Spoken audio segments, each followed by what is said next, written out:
जय श्री राधे कृष्णा। दोस्तों, ज्ञान पूर्वक कर्म करते हुए भगवत भक्ति की ओर बढ़ते जाना मानव जीवन का उद्देश्य है। मनुष्य योनि इसलिए भी महत्वपूर्ण है कि इसी देह में भक्ति, पूजा, प्रार्थना, सत्संग, साधना आदि हो सकते हैं।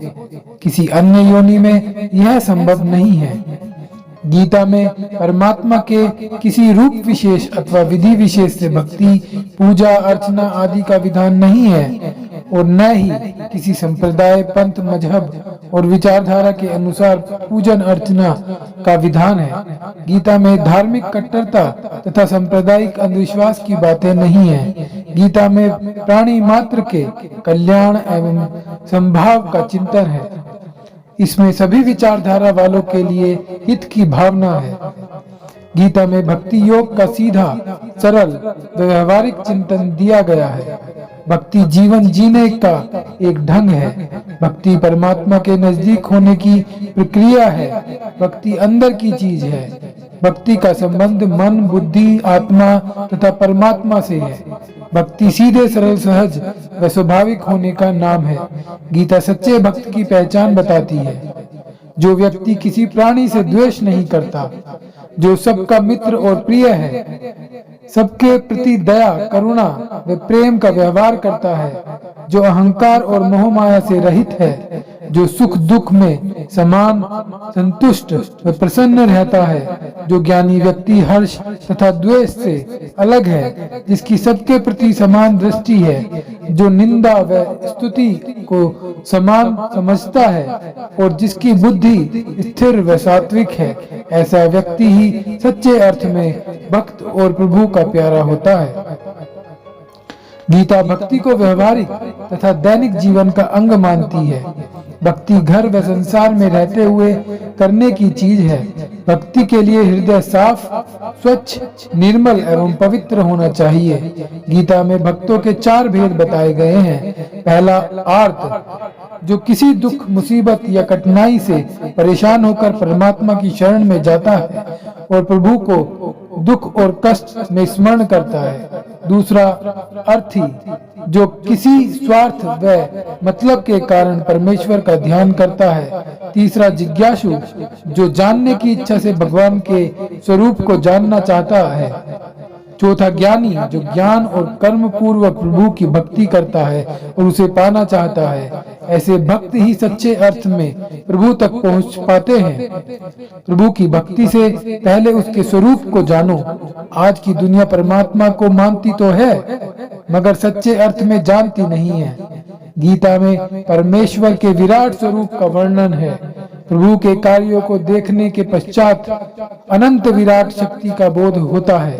परमेश्वर अपने कर्मों, नियमों, व्यवस्था आदि के द्वारा सब जगह प्रकट हो रहा है। भगवान श्री कृष्ण अर्जुन को बार बार उस अनंत शक्ति की ओर प्रेरित करते हैं, जो शक्ति सृष्टि के आदि से विधान थी और जो समूचे ब्रह्मांड की रचना, पालन और व्यवस्था करती है। उसी अनंत शक्ति को अनेक नामों से जाना और पुकारा जाता है। जो सर्वत्र विधान है, उसी की दया, कृपा एवं व्यवस्था से हमारा जीवन तथा जगत चल रहा है। गीता भक्ति को प्रभु प्राप्ति का साधन बताती है। भक्ति का आधार है ज्ञान और वैराग्य।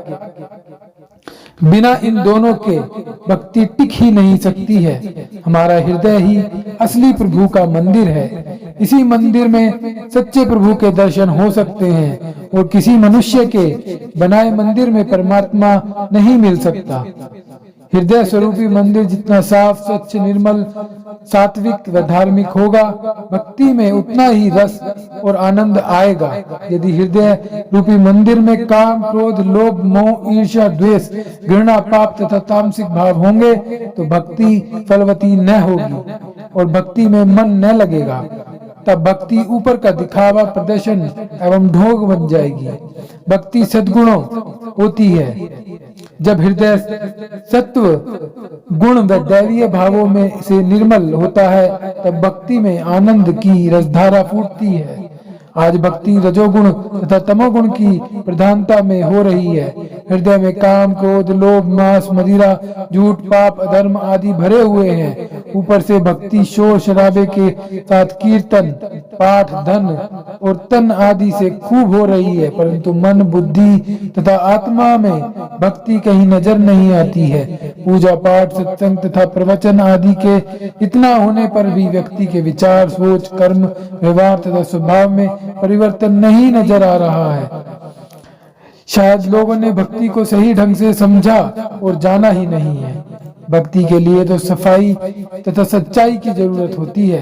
पहले तन, मन, धन आदि की शुद्धि करके भक्ति के पात्र बनना चाहिए और भक्ति के नियमों का पालन करना चाहिए।